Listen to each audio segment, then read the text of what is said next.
Welcome to social post TV. వరుస వివాదాలతో వార్తలో నిలుస్తున్న బాలీవుడ్ నటి హీరోయిన్ గానే కాకుండా రాజకీయాల్లోనూ చక్రం తిప్పుతున్న లీడర్ ఎంపీ అయిన సినిమాలను వదలట్లేదు. ఎవరా అనుకుంటున్నారా? ఇంకెవరు, బాలీవుడ్ నటి కంగనా రనౌత్. బాలీవుడ్ లో కాస్టింగ్ కౌచ్ ఉంటుందని మీరు భావిస్తున్నారా? ఏ అవును, బి కాదు, సి ఏమో తెలీదు. బాలీవుడ్ స్టార్ నటి కంగనా రనౌత్ లీడ్ రోల్లో తెరకెక్కిన ఎమర్జెన్సీ సినిమా సెన్సార్ ఎట్టకేలకు పూర్తయింది.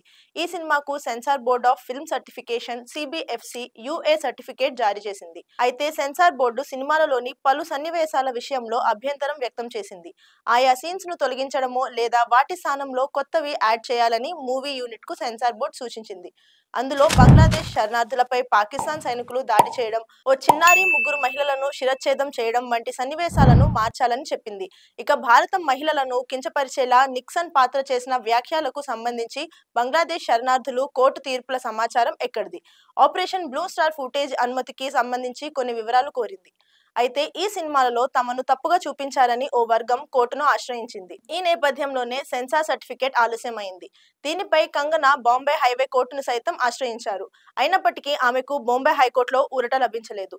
సర్టిఫికేట్ విషయంలో సెన్సార్ బోర్డును ఆదేశించలేమని బాంబే కోర్టు స్పష్టం చేసింది. అదే సమయంలో ఈ విషయంలో ఈ నెల 18 లోపు ఓ నిర్ణయం తీసుకోవాలని ఆదేశించింది. ఈ క్రమంలోనే సెన్సార్ తాజాగా అప్రూవల్ ఇచ్చింది. కానీ ఈ సినిమా ఎప్పుడో విడుదల కావాల్సి ఉంది. కొన్ని వివాదాల వల్ల వాయిదా పడుతూ వస్తోంది. ముఖ్యంగా సినిమాకు సెన్సార్ సర్టిఫికేట్ చాలా ఆలస్యమైంది. సినిమా కోసం ముంబైలోని బాంద్రాలో తన లగ్జరీ హౌస్ ను సైతం 30 కోట్లకు పైగా విక్రయించిందనే వార్తలు వినిపిస్తున్నాయి. ప్రస్తుతం ఈ అంశం బాలీవుడ్ లో చాలా వైరల్ గా మారింది. 2017లో 20 కోట్లకు కొనుగోలు చేయగా ఇప్పుడు అమ్మేయడం అందరికీ ఆశ్చర్యానికి గురిచేస్తోంది. 3075 చదరపు అడుగుల విస్తీర్ణంలో ఈ విల్లా ఉందట. ఈ భవనాన్ని తమిళనాడు ప్రాంతానికి చెందిన ఓ వ్యక్తి కొనుగోలు చేసినట్లు సమాచారం. ఇందుకోసం 2 కోట్ల రూపాయలు స్టాంప్ డ్యూటీ కట్టడమే కాకుండా 30,000 రూపాయల రిజిస్ట్రేషన్ ఫీజు కూడా చెల్లించినట్లు సమాచారం. ఈ విషయాన్ని ఇంకా కంగనా ప్రకటించనే లేదు. కానీ ఇంటి స్థలం మొదటి నుంచి కూడా వివాదంలో ఉంది. ఈ బిల్డింగ్ లో కొంత భాగాన్ని 2020లో మున్సిపల్ కార్పొరేషన్ అధికారులు కూల్చారట.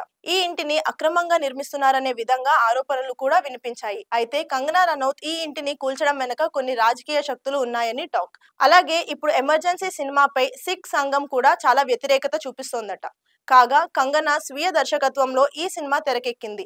భారత మాజీ ప్రధాని ఇందిరాగాంధీ రాజకీయ జీవితం ఆధారంగా ఈ సినిమా తెరకెక్కింది.